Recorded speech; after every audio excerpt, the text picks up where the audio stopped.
one of the things I'm curious about, one of the things I'm comfortable about is that as I've struggled more and more over time with these questions, there's a bit of trepidation that brings me here to face you. But as I've heard your arguments, and partly read your book quickly, I admit, but I want to ask a couple questions which aren't meant to be taken facetiously, but please, you don't need to keep. You don't need to keep. Materialist? Sir, you don't need to keep clearing your throat like this. Don't apologise. Get on with it, Rob. Sure. I mean, many people thought the Earth was flat, and at Baculum they were wrong. But what I do want to ask, one is, are you actually a materialist? Because you didn't kind of tell us what you were, and I should have read your book more carefully. But is it? As long as you. Sure, go ahead. Got a receipt for it, I don't care. Yeah, I'm a materialist. Good, yeah. Okay, that's right. So believe me. So in this, good, and in that sense. So, and in that sense, then I'm just curious. Do you feel when you express moral outrage or angst or frustration, and you might already know your answer to this, but I'm really genuinely just thinking about as you as people praise your writing, and you kind of beautifully humble your head. I mean, and now you want to say it's not quite beautiful. No. Here, the question is, yes. We don't sort of see this behavior in ant holes, and it is complicated. But how do you feel that you're using borrowed capital a lot when you express outrage? Because salt and pepper in my my medical lab don't fight each other. They don't. When I mix them, they don't get angry if I reach my hand into someone's abdomen and rip out their liver. Good grief. Exactly. What are you talking exactly. about? So I hope the question, as much as I stuttered, is I'm ready to just hear what you thought. Yeah, no, look, please don't be put off by my low humour or attracting any laughter. I mean, you make a perfectly, to me, respectable point. There are some mysteries that I'm quite content not to know the answer to. For example, yes, of course I'm a materialist. I believe I'm made of atoms. The fact that there was no me 59 years ago doesn't terrify me at all. There was, as far as there was a void where I might be, later was. There will later be similar void, slightly fatter. It has the same effect on me as it did on David Hume. Sure. Those are the breaks. That is, in fact, the situation. It's childish to pretend otherwise. No, my friend Sam Harris, author of one of the better books of the Musketeer team, is in fact some kind of Buddhist. He does think, and he's a neuroscientist, he does think that we're having a great argument with him in Pages of Free Inquiry, because we don't excommunicate each other in our book. We asked him to sign up to say why he thinks there could be consciousness independent of the brain. It's a very interesting argument. I have no preconception about it. I have a strong feeling it's unlikely.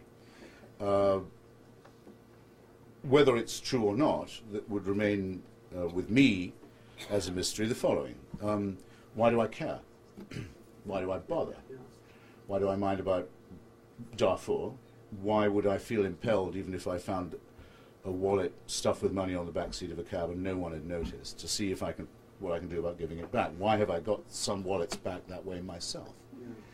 I know it's a bit reductionist to say that without this capacity for solidarity, as I call it, empathy, the human species couldn't be having this discussion anyway. If this wasn't innate in us, we wouldn't be here.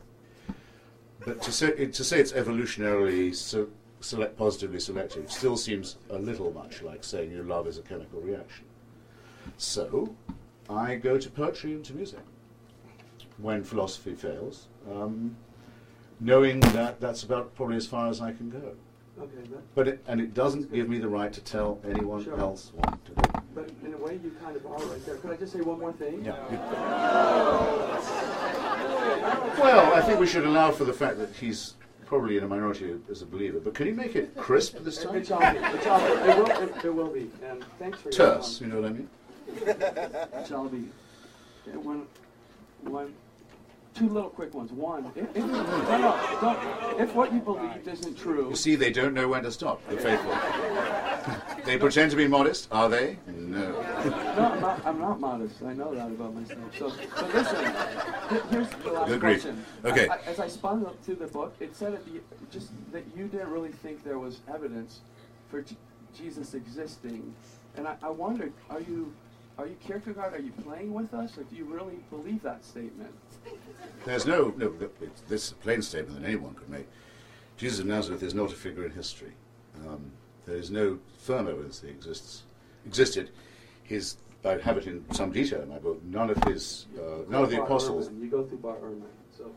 We're running out of time. Yes, there is Professor Ehrman's we're very talking excellent about book. But if you didn't have Professor Ehrman's book and all you had was the four Gospels, none of the four authors agree on any important fact about his life. They can't get the date right. They can't get the place of birth right. They clearly can't get the paternity right, which I think is no small thing myself. They can't know. It's hopelessly discrepant. Unfortunately, the Prophet Muhammad, you can say, is a figure in history, but that doesn't make it any more believable that he was dictated to by an archangel. You really do believe Jesus never existed? No, I say there's no reason to believe that he did. We're running out of time. We're running out of time. So I'm gonna take two questions over there at this mic, and then we gotta end it up. Okay, hi, Mr. Hitchens. I'm a long-time admirer, and I like to read everything with your name after it. Go on. But I'm also... No, actually, hurry up. How do you understand the millennia of testimony, of answered prayer, of spiritual experiences beyond reason, of bad people becoming good through faith? What's the source for that? Do you believe there is a source and all things good? No, I don't. I mean, I believe people who tell me they've seen ghosts, for example, and had visions of the Virgin Mary. I have no reason to doubt. I think they saw them, but they weren't there. No, I'm not talking about those kind of experiences. You mean conversion experiences? People say, now I will finally... The President of the United States says, I will exchange Jack Daniels for Methodism. A trade I cannot imagine anyone making. Because Jesus told me I should do it. Well, I think that Laura Bush said, listen, and it's been said before in Texan society, it's Jack Daniels or me, asshole. And if you do that again, I'll leave and I'll take the kids. You say, Jesus got me off the drink, fine. I said already, whatever floats the boat. Just leave me out of it. I don't want to hear this stuff, and it doesn't give you the right to tell me what to do. How many times must I say it? How many times already? Amen. How long, oh Lord, how long?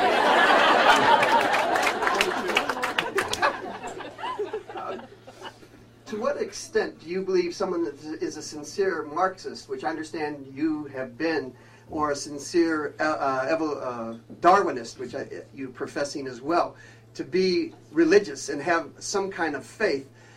Do you see Marx being influenced by his